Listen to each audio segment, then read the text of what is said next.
Negara dengan iklim tropis seperti Indonesia ini sangat cocok untuk budidaya jamur tiram. Cara budidaya jamur tiram cukup mudah dan modalnya pun tidak begitu banyak. Bagian yang paling sulit saat ini untuk budidaya jamur tiram adalah membuat baglok, yakni media tanam yang sudah berisi bibit jamur. Namun nggak perlu khawatir jika Anda baru pertama kali terjun di dunia jamur tiram, sementara untuk urusan baglok yang sudah siap tumbuh, bisa pergi ke orang lain terlebih dulu. Lambat waktu jika usaha budidaya jamur tiram sudah mulai berkembang. Cobalah untuk membuat baglok sendiri. Nah, langsung saja inilah beberapa persiapan dan cara budidaya jamur tiram versi Jamur Ganteng Official.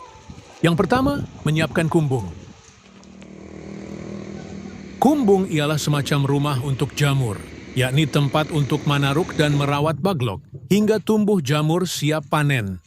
Di dalam kumbung tersebut terdapat rak yang bertingkat, biasanya terbuat dari kayu atau bambu, dindingnya bisa menggunakan papan atau paranet.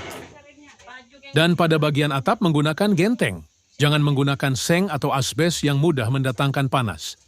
Bagian lantai sebaiknya dibiarkan menggunakan tanah, agar saat terkena air mudah meresap.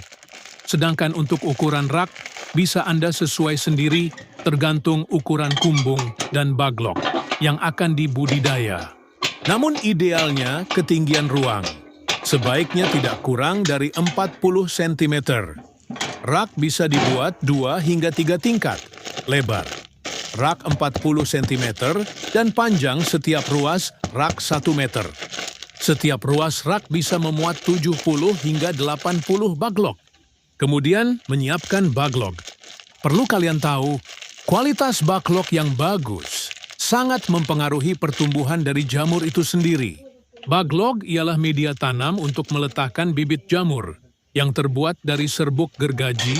Serbuk kayu tersebut dimasukkan ke dalam plastik berbentuk silinder dan pada ujung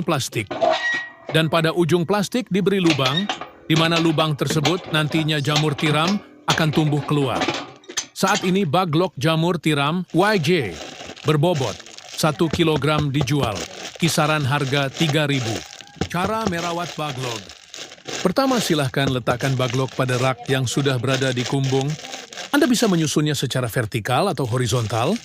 Jika menyusun secara horizontal, berarti lubang baglok berhadapan ke samping. Sedangkan jika secara vertikal, maka lubang baglok menghadap ke atas. Namun biasanya, untuk para pemula lebih milih untuk menyusun baglok secara horizontal. Hal ini dilakukan agar tidak ada air yang masuk secara berlebihan saat nyiram baglok dan proses panen pun bisa lebih mudah. Kapan penyiraman dilakukan? Penyiraman penyemprotan dilakukan setelah panen pertama jamur tiram. Baru dilakukan. Penyiraman biasanya dilakukan sebanyak 3 kali dalam sehari. Lakukan penyiraman dengan sprayer atau sistem kabut frekuensi. Penyiraman 2-3 kali dalam sehari tergantung suhu dan kelembaban kumbung. Proses panen. Inilah proses YG terakhir, yakni panen budidaya jamur tiram. Bila baglok yang digunakan permukaannya telah tertutup sempurna dengan miselium, biasanya dalam waktu 1 hingga 2 minggu sejak pembukaan tutup baglok. Baglok yang memiliki bobot sekitar 1 kg akan menghasilkan jamur sebanyak 0,7 kg. Jamur akan tumbuh dan sudah bisa dipanen jika dirawat dengan baik dan benar.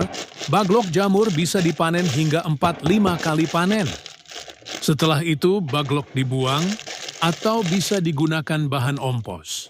Pemanenan dilakukan terhadap jamur yang telah mekar dan membesar tepatnya bila ujung-ujungnya telah terlihat meruncing. Bila masa panen lewat setengah hari saja, maka warnanya menjadi agak kuning kecoklatan. Bila sudah selesai itu, jamur cepat layu dan tidak tahan lama. Kemudian jarak panen pertama ke panen kedua berkisar 2 hingga 3 minggu. Semoga bermanfaat dan barokah. Amin, amin, amin. Monggo YJ minat mau usaha jamur tiram, bisa diorder baglok jamur tiramnya via 108 5259 352057 atau via Shopee Yayan Mushroom, gratis, konsultasi seputar dunia perjamuran, tidak usah khawatir, takut gagal siap dibimbing sampai berhasil.